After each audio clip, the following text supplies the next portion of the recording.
Ici, on est sur scène, mesdames et messieurs. Ça, c'est la scène. Vous voyez. Donc, vous êtes les acteurs, et donc il faut prendre faut faire les choses. Et, les gens ont peur. On voit des jeunes qui ont peur. Ils disent, je suis effrayé, il va y avoir le métier, il va y avoir le truc.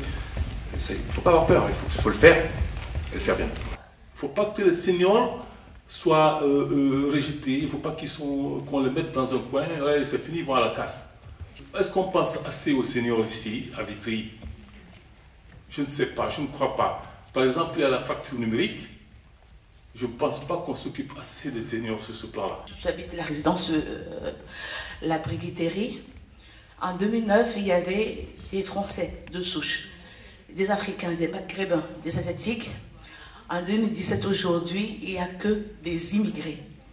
Donc la mixité sociale, je trouve qu'elle se perd. Je me dis, c'est pas parce que les immigrés sont moins exigeants qu'il faut les parquer. Donc, comme je vous disais, il y a le Grand Paris qui s'installe, il y a des grands projets qui se font sur le territoire, et que les petites sociétés, les TPE, les PME, voient les projets passer sans pouvoir y participer. Et sans qu'il y ait de clauses dans les appels d'offres qui puissent associer justement les petites sociétés et TPE. Je n'ai pas l'impression d'être spécialement légitime en vérité à parler. J'ai pas d'enfant en bas âge. J'ai même pas voté cette année pour vous dire. Non, franchement, j'ai vraiment l'impression de servir à rien. Je fais partie de cette jeunesse qui se désintéresse. Je fais partie de cette jeunesse qui est autant désespérée qu'optimiste. Moi, j'ai pas peur qu'en fait que les bobos viennent. Moi, j'ai peur du mépris parisien qui pourrait arriver sur Vitry et auquel les jeunes ne sont pas habitués parce que les jeunes ne sortent pas de Vitry.